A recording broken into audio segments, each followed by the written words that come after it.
Good day, good evening, good morning, wherever you are. Hi, Caira. Hello, Guy. This is Dr. Bob here at the Vitality Project. Caira representing Lockdown Open Up, and we are Vitality Unlocked. And we've got our dear friend and co-conspirator, Guy Du Plessis, with us. It's wonderful to have all of you here. Caira, would you like to introduce the topic for the day, and Guy, and then we'll just dive in? Sure. Thanks for having me again, and thank you, Guy, for joining us again. Yes, absolutely. Pleasure. Absolutely.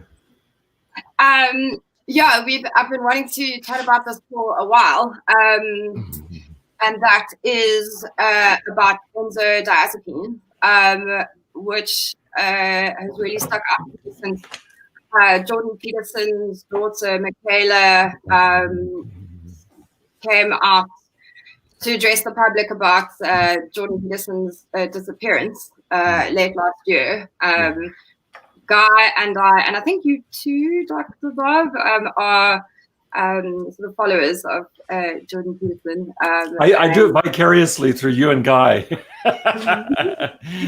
I know the impact he's having, which is great. Yeah, and I love the fact that there's been some publicity about this hidden pandemic that we'll be talking about today. Yeah. Please continue, Caira. Yeah, his book 12 Rules for Life, I took a lot from that. So yeah. So with his disappearance, which was related to a medical detox that he underwent after he became dependent on benzodiazepine, which is a prescription drug that from what I know is sort of commonly prescribed by GPs for people who have anxiety and sleep issues. And I know Jordan Peterson's had quite a lot of stuff going on last year with his wife, who was diagnosed with cancer, and then there were various other things that went on last year, and then he also got ill, and he was on a mild dosage of it, and then I believe it was increased, and that's when it became a real, I think it was the increased dosage that sort of, that was the real problem. But in the interview, they obviously highlighted that it's not so much when you're on the medication, it's when you're trying to come off it, and all the withdrawals, that's a real problem. And when he was going through this medical detox, they went in this great big search of trying to find facility, in particular medical professionals who would treat him in a way that wouldn't treat the problem with another problem. This thing of, akathisia, I can never say the word properly, but I mean, you the medical word properly. Akathisia. So the shakes and the physical symptoms from the withdrawals of benzodiazepine, which he described as completely unbearable and intolerable, and no way that a person could live like that. And a lot of the doctors said that it can take up to 2 years for some people to try and for their bodies to really detox the stuff completely out of the system.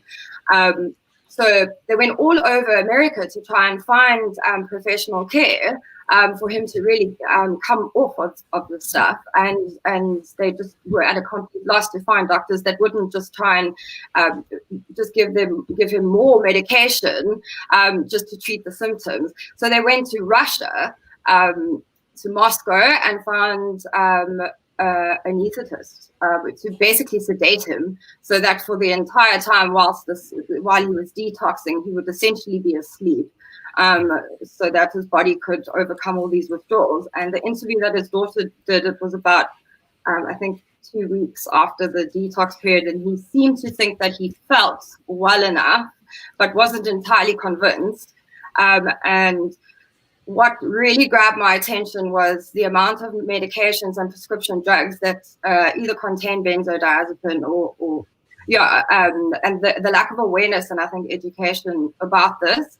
And when I looked at the very long list of anti-anxiety or anxiety relief and sleep deprivation medication that contain benzodiazepine, I mean, I know, I mean, especially now during COVID, I think, with all the stress that's come with it, I imagine that a lot of us have turned to our GPs for some assistance, just to take the edge off or to help with sleep, you know. So I think that this is something really important to chat about. And I know Jordan Peterson and his daughter themselves are on a big mission to try and create awareness and education on this. Also close to home for me is with my late mother. It's no secret that in addition to her anorexia and addiction, there were a handful of prescription drugs to help with her sleep deprivation and anxiety, which, I mean, I think there were about 5 or 6 on this list of benzodiazepines that were included in the list of medication that my mother was on. And when I listened to some of the symptoms that Jordan Peterson was describing, which I'll chat about that later, just a lot of it made me wonder how much of these symptoms are affecting people long term in terms of our decision making and so many other aspects of our lives.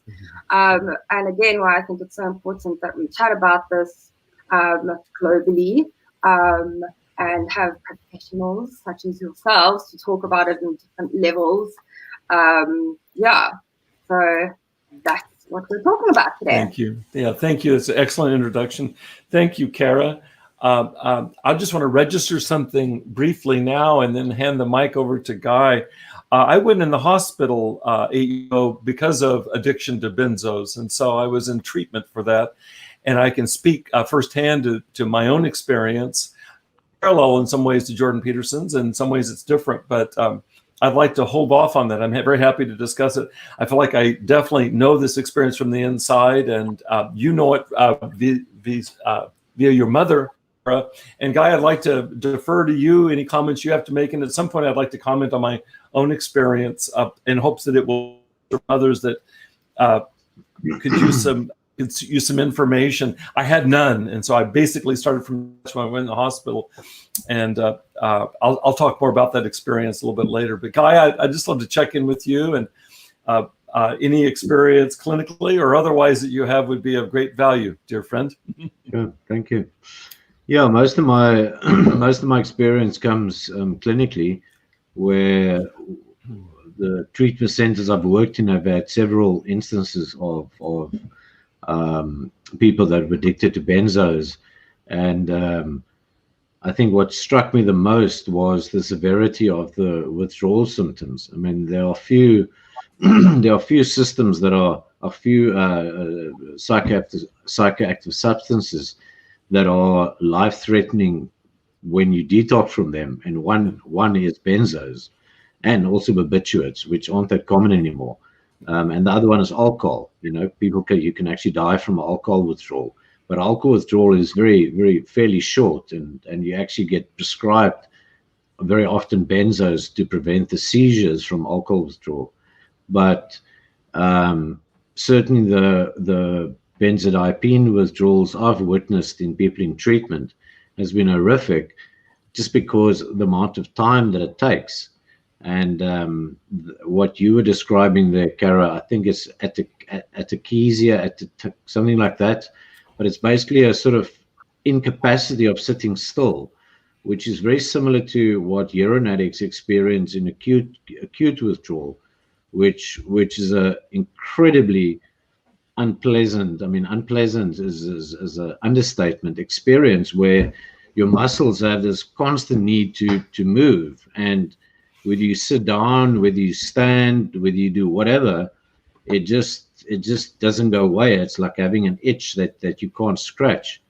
See, and those withdrawals, depending on the time you've been taking it, can last anything from 4 weeks in few cases to 6 months to 12 months to a year to 2 years. And even what makes it even worse is that even when, let's say somebody was on 30 milligrams of Valium a day, which sounds high, but it's actually not that high. Even when they go into detox and they are down to 10 milligrams of Valium, then they still are detoxing. They still have withdrawal symptoms. where stuff like opioids, if you get given if you're a urine addict and get given methadone or Suboxone or something like that, then you'll still be in sort of withdrawals, but it will be quite bearable. You'll still feel crappy, but you're not gonna most of those sort of cramps and stuff will go away. It takes a lot of the edge off it. But with benzos, even a lower dose doesn't take that much of the edge off it. So the whole withdrawal process can be quite harrowing from the beginning until the end. And like I said, some of it lasts for a year or two. Now imagine feeling really crap in many ways for such a period of time. I mean, I don't know how people endure that. It's akathisia, and Jordan Peterson described it as the intolerable state of physical and mental being, I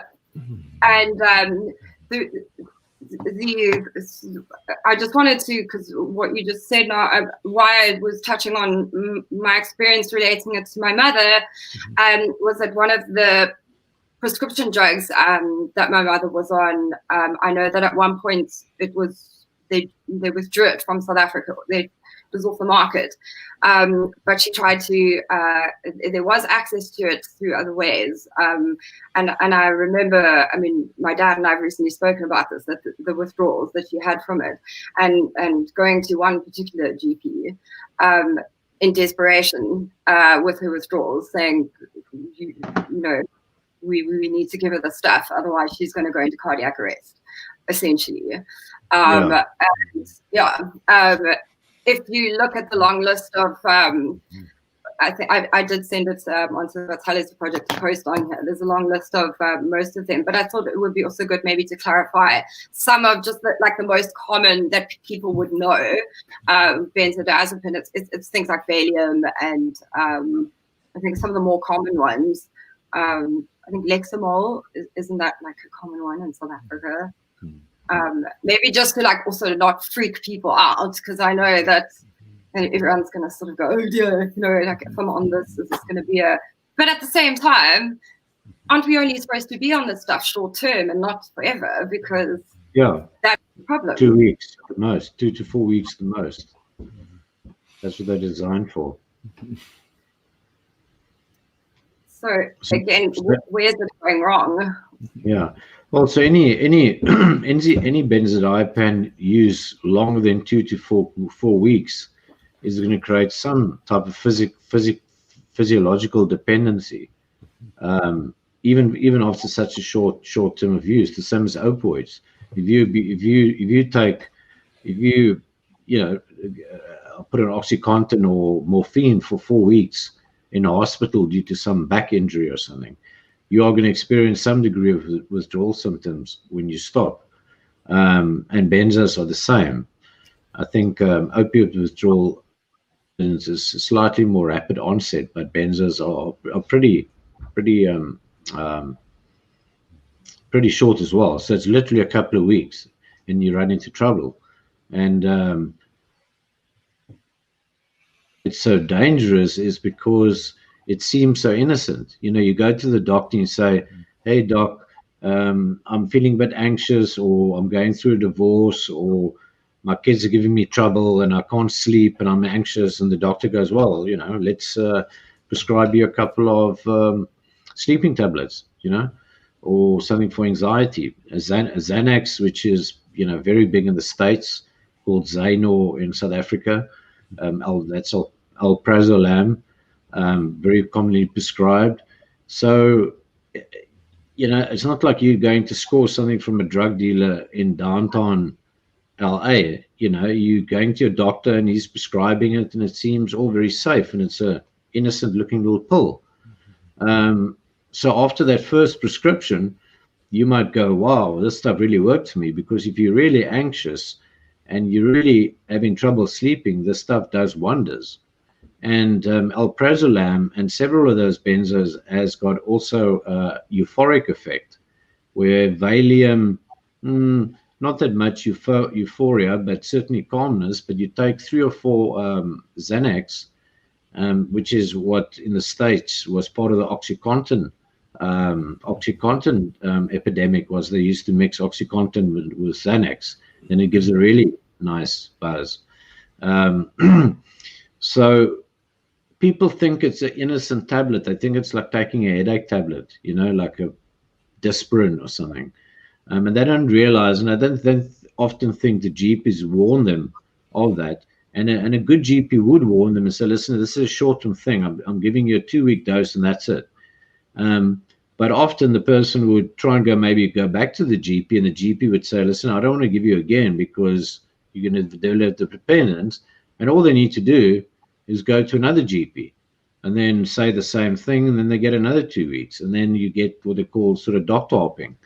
And then once you're at that stage and you've been on it now for a couple of months, you try and come off that by yourself, and it's just not gonna happen, because you're gonna go through the worst horrors, and there's rebound withdrawals, which is all the original symptoms come back, and then there's the additional withdrawals of physiological dependency, and that is where you start moving into the realm.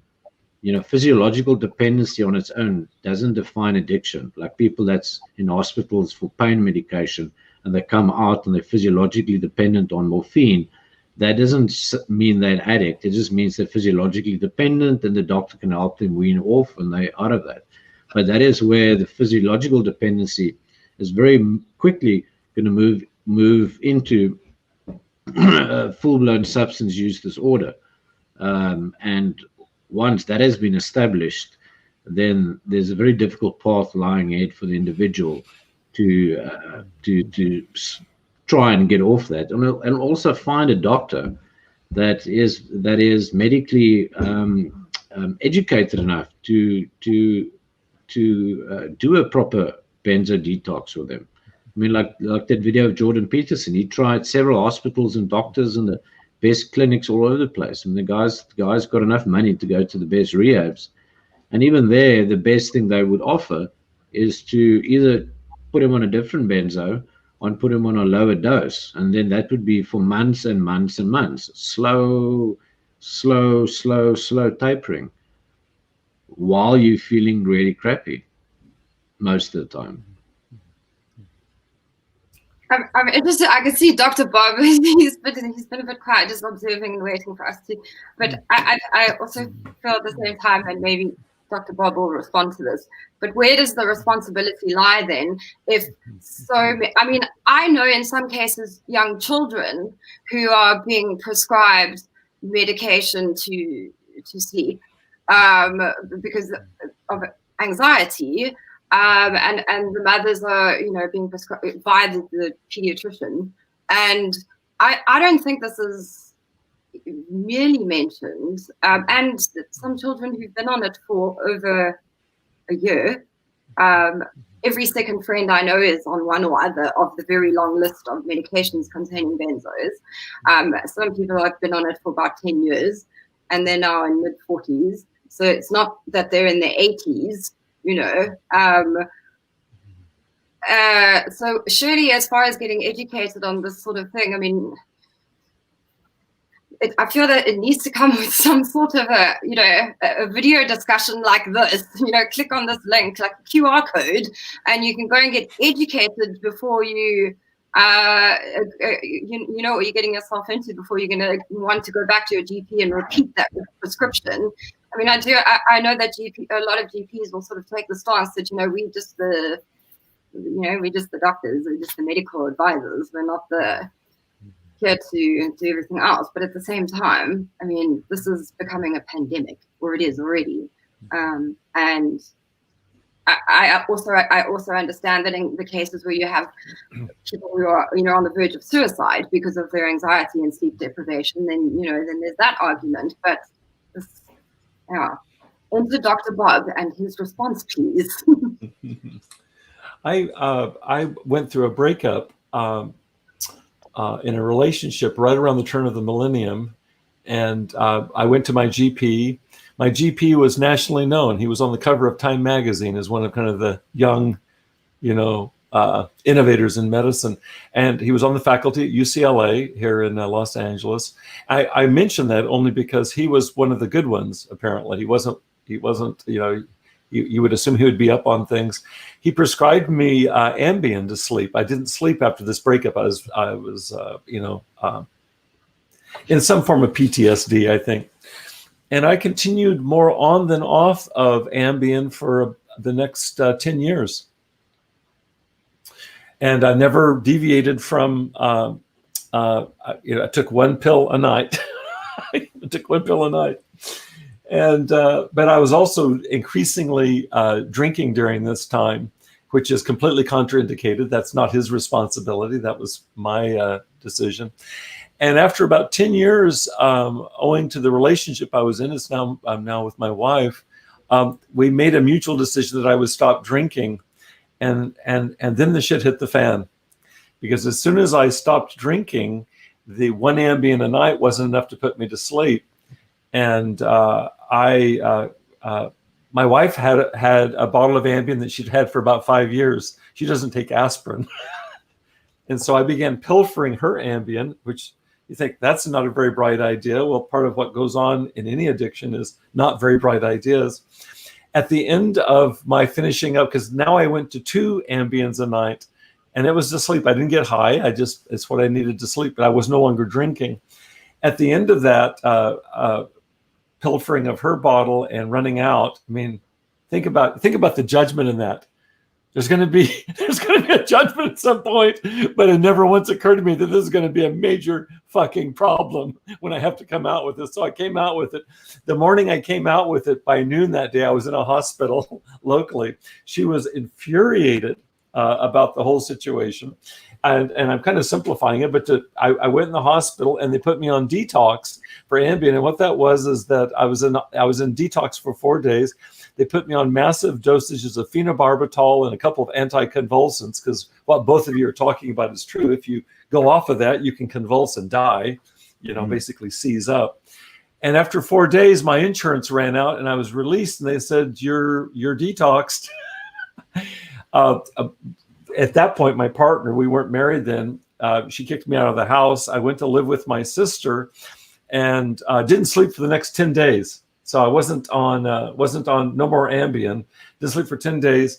And somewhere around day 9 or 10, I began realizing that pounding massive quantities of vodka would do the trick. And that's what I began to do, began to pound massive quantities of vodka. So I began drinking again. I hadn't been drinking during that time. And my sister, who's a nurse, said, "I'm not going to watch you die, Bobby." And so somehow in that haze of insomnia and drunken stupor, I went online and began researching as thoroughly as I could benzodiazepine withdrawals. Ambien is a Z drug, and it's chemically related to the benzos, so they consider it a benzo. No, it's not literally a benzo, like Xanax, Valium, Klonopin they're all benzos. And I discovered out of England was a long research tradition at that point. I don't know how long it had been around, developed by a doctor, Dr. Ashton. And I read about this thoroughly. And I skipped a piece. My highly awarded doctor, when I told him that I was going in the hospital, because I called him the morning of my going to detox, he said, "I didn't realize that Ambien was addictive." Never will forget that. Unbelievable. That explains why my wife was so pissed off at him. How do you not know that? Anyway, that was, so this is not a dunce. This is somebody who's supposedly kind of up on things. He works at a research hospital, and that's what he said to me. Now, he might have been covering his booty. I don't know. That was the last time I ever saw him, by the way. I went in the hospital, and I got out of the hospital, and I was, as I told you, those first 10 days were hell for me. Complete rebound effect in every way, including all the symptoms we've talked about. I called the psychiatrist that I'd met in the hospital. He was the one that did rounds. And I told him, I said, "Are you aware of the Ashton method for treating benzodiazepine withdrawal?" And he says, "I've heard of it." And so I said, "I need for you to prescribe me this method and I'm gonna comply with you, but I need for you to do that, and I need you to read about it. So I sent him PDF files and all kinds of stuff. He was an addictionologist, and I picked him. I was very appreciative. This is an addiction specialist. There's only a handful of them in Los Angeles. He was one of them. And he had heard of the Ashton method. And so he put me on it, and it was June 1st of 2012.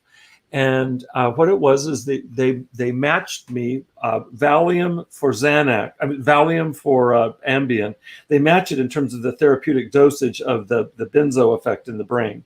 They match it exactly. Valium, like Guy said, it's not euphorogenic, and it's also easier to titrate it. And day by day, week by week, I shaved off a little bit more and a little bit more with one of those little razor pill cutters. I shaved it. I followed this thing fucking religiously. And I'm not a praying person. I pray to God, if you ever get me off of this, I will never take one of these damn things again. At the end of the summer, I was off. I'd experienced no major withdrawals. I was off of it. It took me 3 months. I'm just owning up to that. That's how long it took me. It took me 3 months. I followed the Ashton method to the T.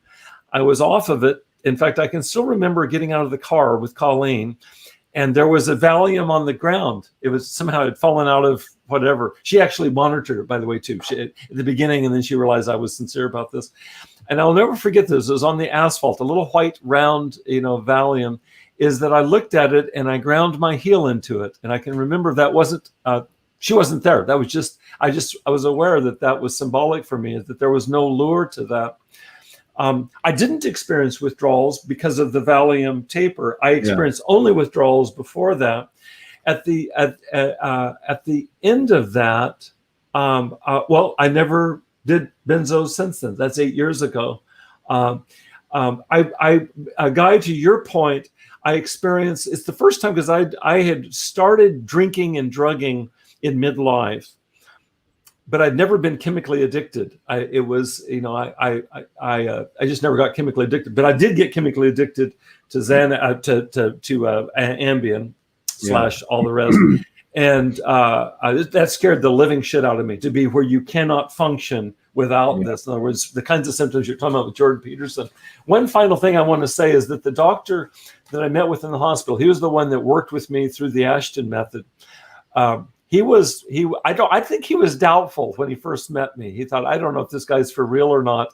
At the end of it, he counted it like a total success story. He had no idea how motivated I was. But I remember in the hospital, and Guy and Caira, this made the biggest difference to me.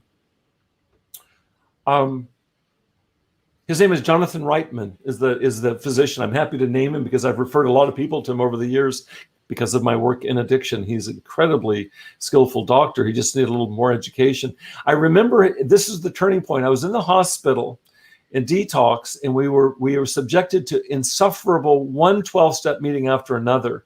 And for me, being chemically addicted and hearing about higher power was like a nightmare.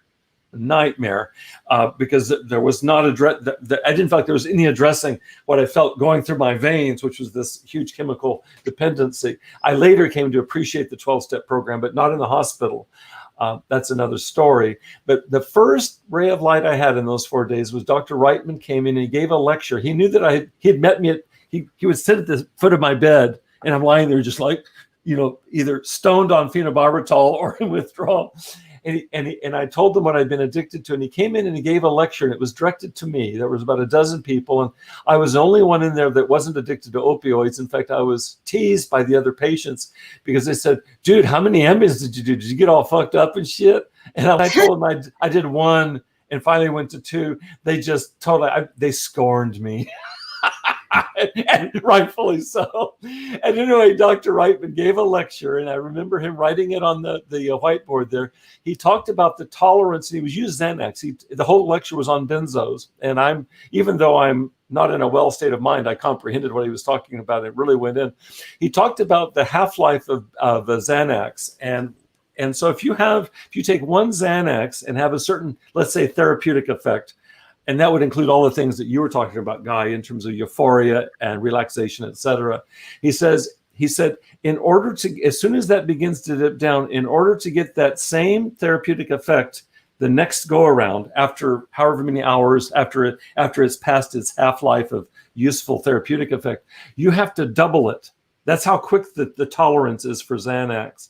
Now, whether that's true or not, because I'm not a psychopharmacologist, he was, that got my attention because it helped me to understand what happened to me.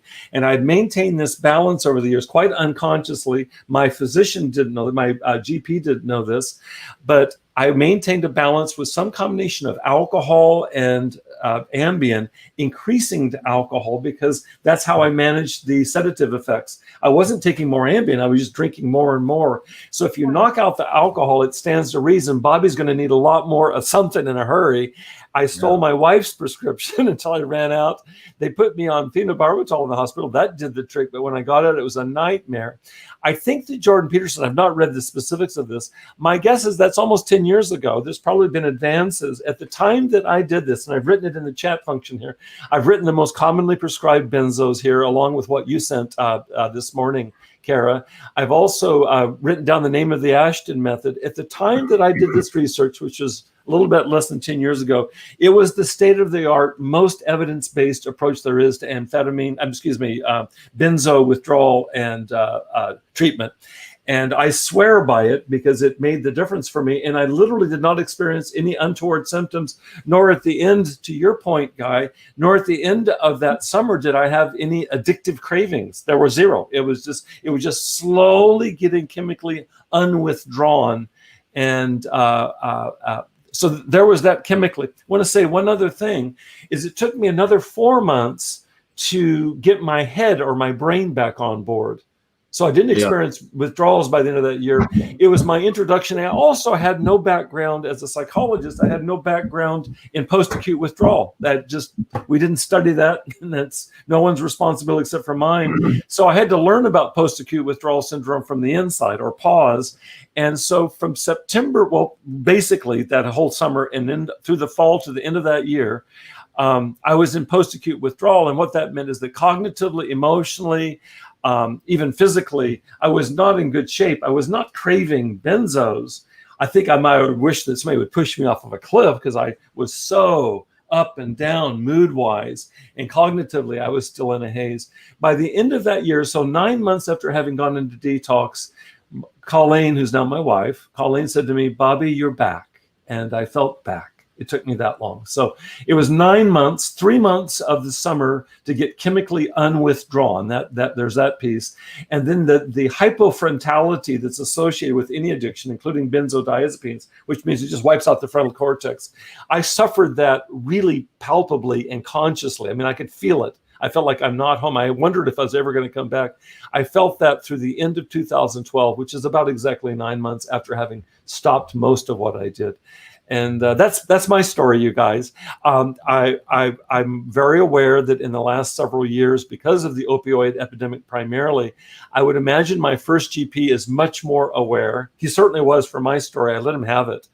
You didn't know that Ambien was addictive, although you'd think, well, Bob, didn't you read anything about it? I didn't read anything about it. I mean, literally, that's the utmost of naivete, and I'm not immune to reading scientific articles. So my physician and I, at that point, a clinical psychologist, were both completely ignorant of it.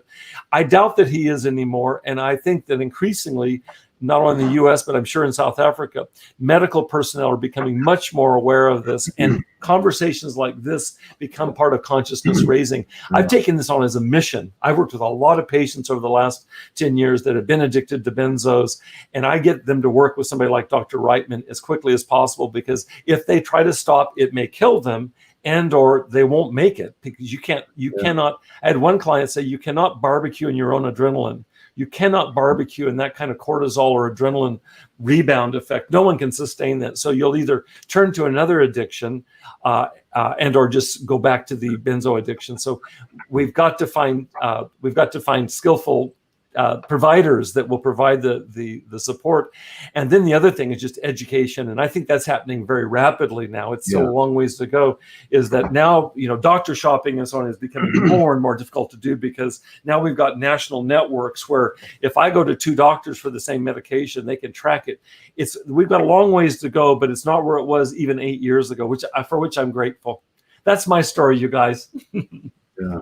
thanks. Wow. And it's also the pharmaceutical companies that promote, like for instance, Purdue, the pharmaceutical that it's just, what nearly could be called a satanic pharmaceutical company behind the oxytocin academic in the States. Their main sales pitch to the doctors was that this wasn't as addictive as other opioids.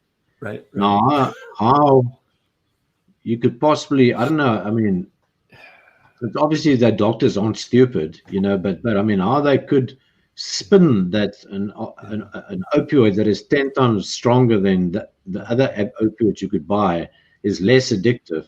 I don't know quite how they managed to convince people of that, but they did, you know, and they did that because it was like slow release, which just means it's got a little layer over it, which gets released slowly. But obviously, those that take it just give it one bite and it becomes fast release, you know. Right. So a lot of, I mean, for instance, clonazepam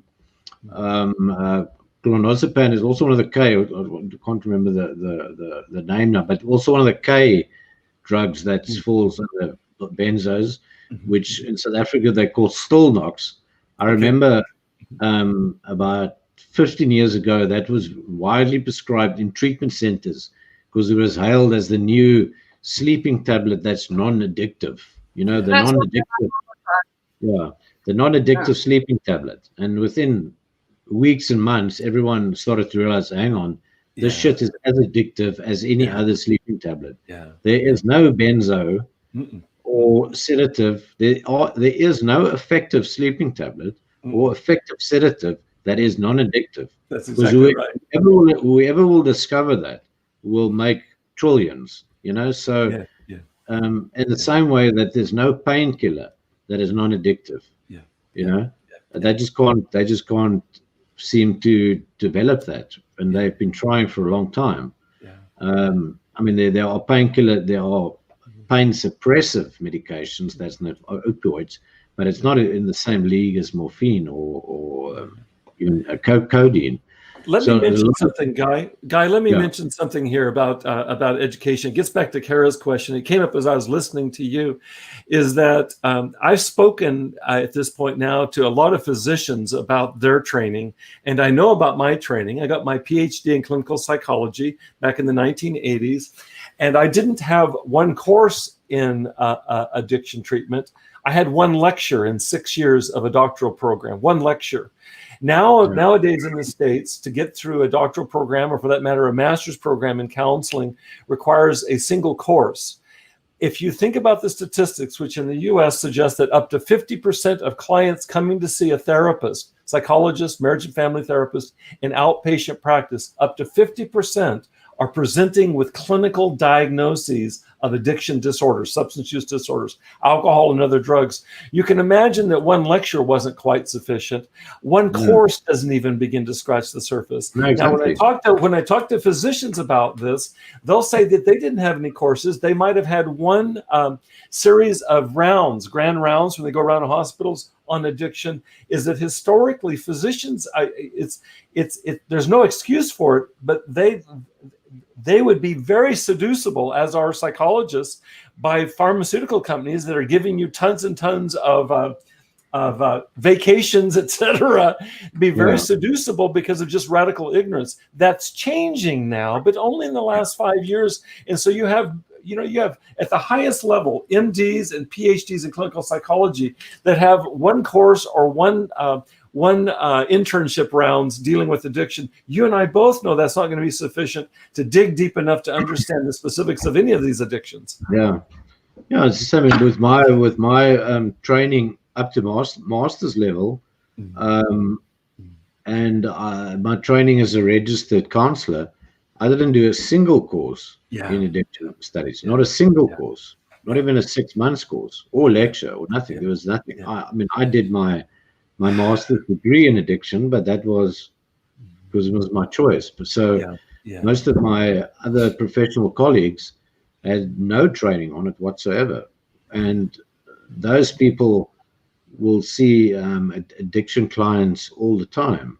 And then you see a lot of registered counselors advertise themselves as substance abuse counselors. And I think to myself, well, where did you get that training from? Exactly. To do that. And a lot of it's out of ignorance. This is, some doctors are just not aware of that. The same what Purdue did with oxytocin, and that is why they're being sued. I think it's virtually every state in America is suing Purdue for yes, they are, negligence, for lying about how addictive the substance was. I mean, I think there's already 3 states that won the court cases. So I mean, the company is going bankrupt, and rightfully so. I mean, these guys, and you think some dude in LA that's pushing crack on the street is bad news. Purdue makes Pablo Escobar look like a Catholic schoolgirl, if you ask me. You know what I mean? In the amount of damage that they did with the epidemic, you know? Yeah. They've got transcripts of their meetings where they're fully cognizant of what they're doing. They realize the addictive nature. Let's find a way to hide this information, hide these data, and we're going to find a way to spin this. And so, I mean, they're just absolutely caught red-handed, and it's going to be they'll have hell to pay. But unfortunately, there's already thousands and thousands and thousands of people that have died, much less had their lives ruined by that. It's just incredible.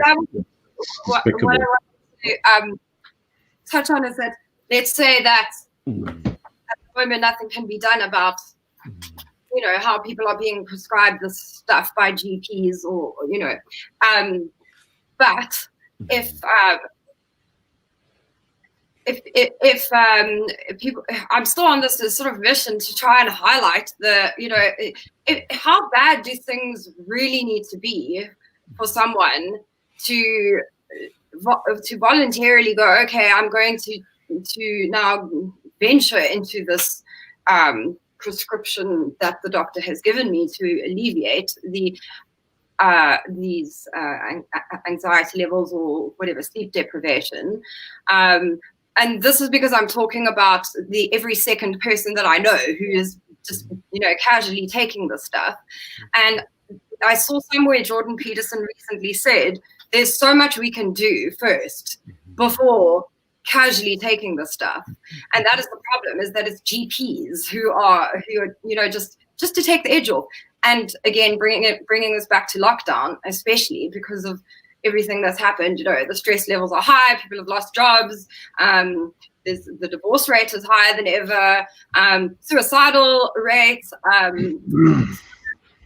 What I wanted to bring home is that how, in terms of creating awareness about this, if you listen to all the story, if you listen to Jordan Peterson's story, what he went through, if you listen to Dr. Bob's story, I'm sure there's millions of other stories that I feel should be exposed, more video chats and things about that.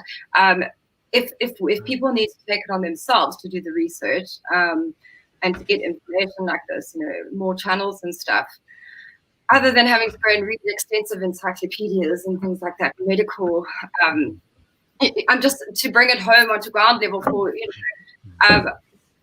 is there almost, is something stopping that from happening, or is it, what is your? Well, I mean, I don't think, I mean,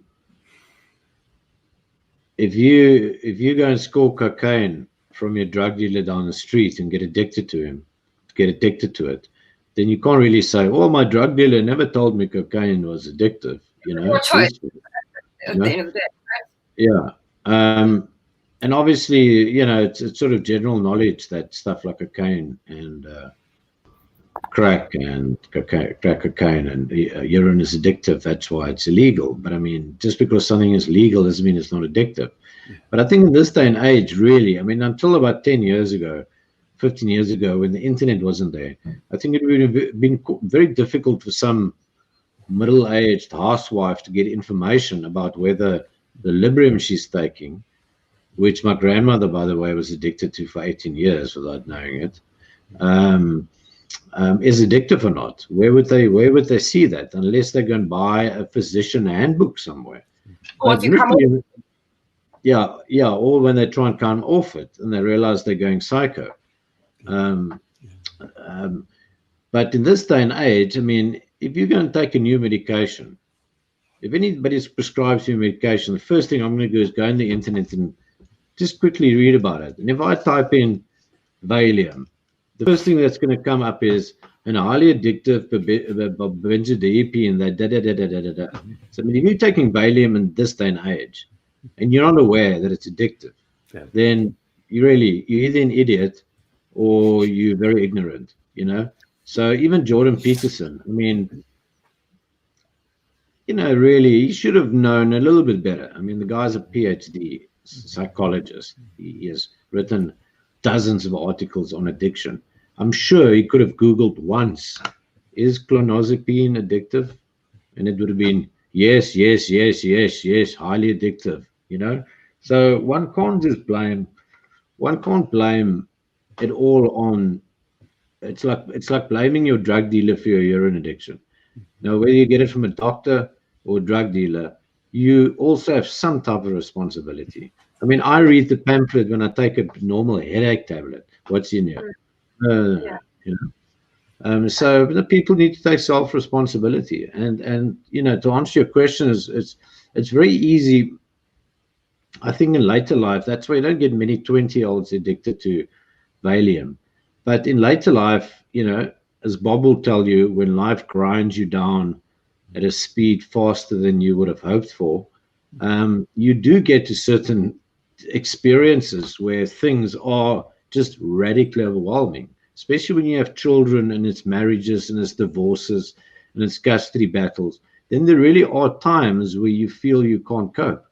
And those are the times when you do go to a GP or a psychiatrist, say, listen here, I can't fucking cope, man. Give me something. And most psychiatrists would not go to benzos. They would go to stuff like mood stabilizers, which isn't as effective as necessarily a benzo, but they definitely help with coping, and they're not really that addictive as far as I know.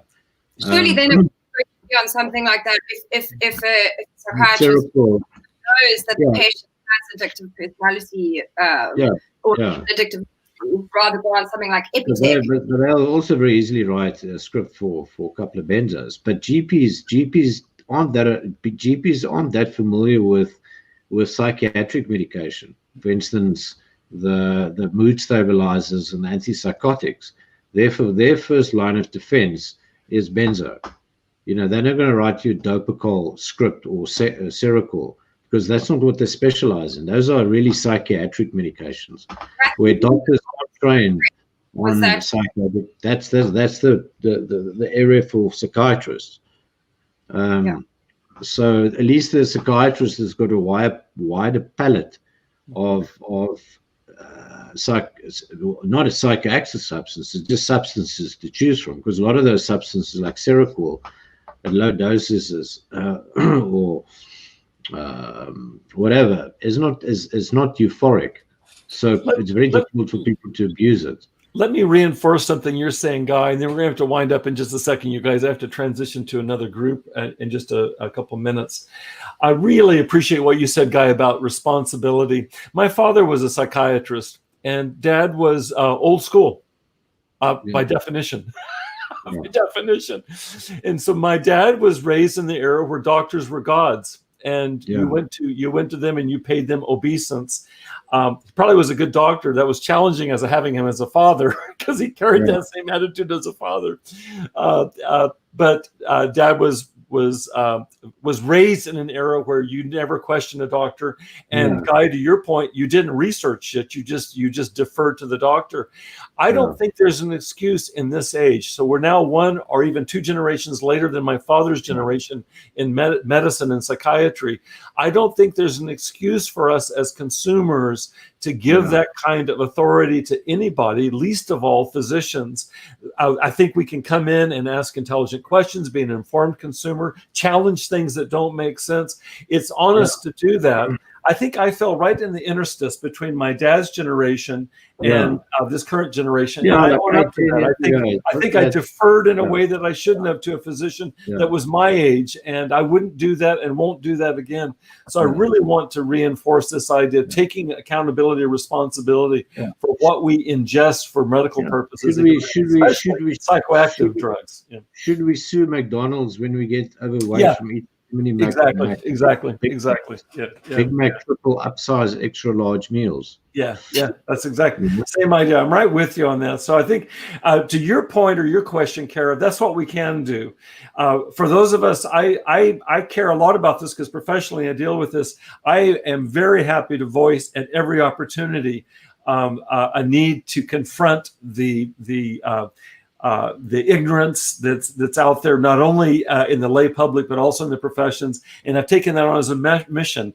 Last year alone, I spoke to 3 different groups nationally and regionally of pharmacists to aid them in understanding addiction. I think it's my responsibility as an informed professional to educate my fellow professionals. I feel the same way towards physicians that I work with, et cetera.